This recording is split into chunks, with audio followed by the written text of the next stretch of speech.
We're making cider braised chicken that is sure going to be a fall family favorite. I just know you're going to love it. It's actually quite delicious, but it's also easy. I meant to say it's actually quite easy, but it's also really delicious, and it kind of tastes like something that's been cooking a lot longer than just like under 45 minutes.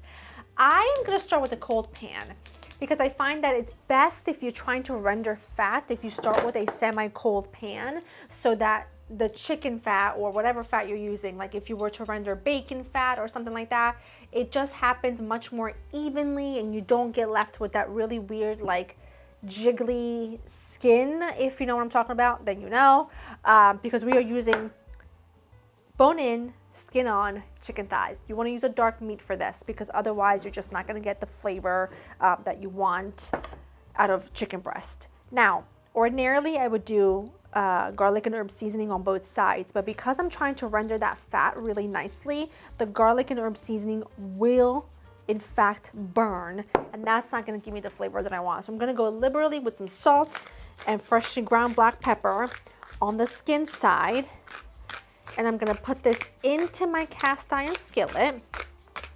Obviously skin side down. Okay, it's not going to sizzle just yet because we just got that on there. Now that that's in, I'm going to season this side. And this is a side where you can kind of go a little heavier with your seasoning because you're not going to sear the bottom as long, so you're not going to worry about any of it getting burnt. Because there's just really nothing worse than burnt seasonings. Doesn't taste good, okay? Does not taste good. This is my favorite garlic and herb. You already know.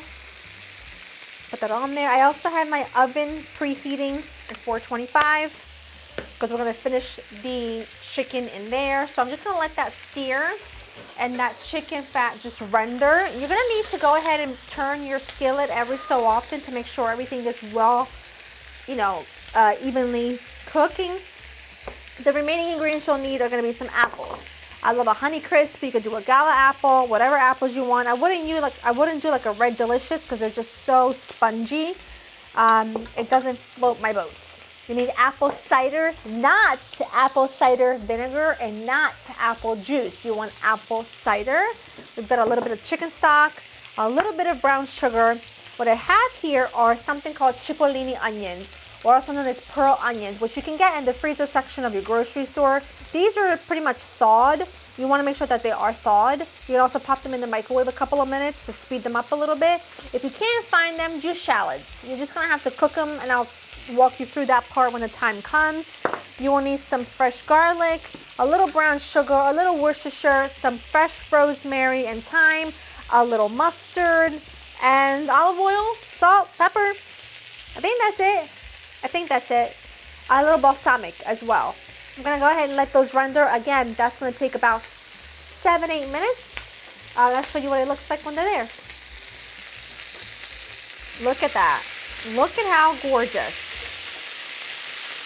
This is why it's worth doing. This took about 10 minutes, and it's exactly what I want it to look like. Oh, I kind of tore that up a little bit, but that's okay. I didn't mean to do that, but that's okay.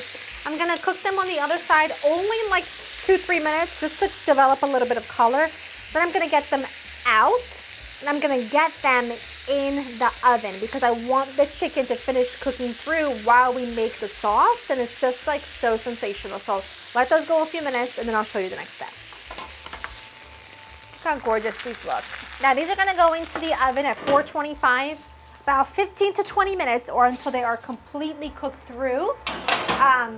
And I'll keep an eye on them. They won't take any more than like 15 minutes. Now look at all the fat that you have in the skillet. I really don't need all that fat just because we're not going to be sauteing like a ton of things.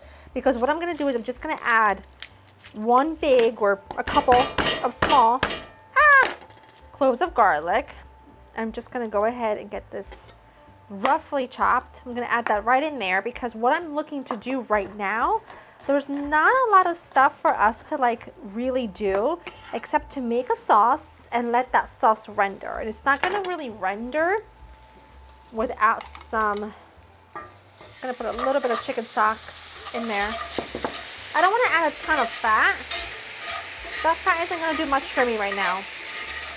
And I want that little hint of garlic. Look at all the juices that lifted up. Look at that. Isn't that just amazing? Okay, what I want to do now is basically just build my sauce. I'm going to add my stock, my apple cider. This is going to get like really like syrupy and rich and delicious, and you're just going to absolutely love it. A little brown sugar just to echo the sweetness of that cider. A good pinch of salt. I'm not going to add any additional pepper. I'm going to do just a bit of Worcestershire. I'm not going to add any mustard just yet. We'll add that at the end. A little drizzle of balsamic. And then I'm going to go ahead and add a little fresh rosemary. This is like a very much trust the process kind of situation. Now here's the thing, and some fresh thyme. If you're not using these little frozen pearl onions, my suggestion would be that before you add the garlic, you take some shallots and you go ahead and give them, just like peel them and cut them in half lengthwise and give them a nice sear. And then just add them to like the entire pot here. But because I'm using those, I don't have to do that. I'm gonna grab, look at the darkness of that sauce. This is gonna turn into like a really gorgeous, delicious gravy. And then in just a little bit, we're gonna add some apples and our onions. I just want this to start reducing before I do that. Otherwise, if I add the apples now, it's gonna turn into apple puree, which I don't want that. So let this go, and then I'll walk you through the next step. Look at how luscious that looks. That's been simmering for about 6-7 minutes. A little teeny weeny bit of mustard. I just feel like it adds a bit of a tang to the sauce. Look how thick that is. It's just gorgeous. Give it a taste. See what it needs. Oh my gosh. It's sensational. It's sweet, but tangy. It's got all the things that I want this to have. Now you can see it's like really rich and glossy and it's thickened. This is the time where I'm gonna add my apples in, and you can see I've cut the apples in pretty big chunks. And I'm not gonna necessarily like cook the apples in like tons of heat and get them to be like tender or whatnot. The apples are here to almost act like a vegetable. You know how like you would do chicken and potatoes? This time you're just doing it with apples, and it's like a really beautiful fall version of something we love. And the little pearl onions. You need really about as many or as few as you like. And just when they're cooked in that really delicious sauce, they just get really fantastic. Now, you could also do this with a pork chop if you wanted to. I think that would be really delicious, and it would just give you a different idea, a different, protein that you can use if it's on sale. I'm not cooking this over high heat anymore. I'm pretty much just gonna turn this down to low and just let it simmer for another 5-6 minutes or until my chicken is done, which is pretty close to being done. And then that's pretty much it. And look at this. It's just, if you can see the sauce, you can understand my excitement. I mean, look at that. It's just gorgeous. A nice baguette or like a bit of polenta or even some rice would be fantastic for this, but anything you want to serve it with. Chicken is done, and you just really want to nestle it among all that just gorgeous, delightful. Just make sure that nothing hits the top of the chicken, because you really don't want that skin to get all soggy. You want that skin to stay really lovely and crispy and just do really beautiful things. I'm gonna hold this guy because it's quite hot. Look at this. It's so good. It's so good. You could do the same thing if you have if you have bone-in, I meant to say boneless, skinless chicken thighs. Mamma mia. Laura. You could do the same thing and just slow cook it. You didn't even have to put them in the oven. You could just slow cook the whole thing together, and it's like really stewy and delicious and just like delightful. When you serve this, you'll spoon everything on top, and it's magical. Magical. I'm gonna turn this off though. I'm gonna give myself a fork and knife. Cook's treat. You're always gonna have one of those. I'll try this piece of chicken. It's kind of like falling apart anyway on the side. I'm just gonna try the sauce because I don't want to mess anything up because I gotta take a beautiful thumbnail for you. Look at the sauce. Look how glossy that is. Look at that.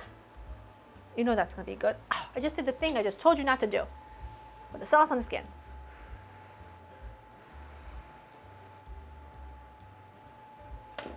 Oh, hot.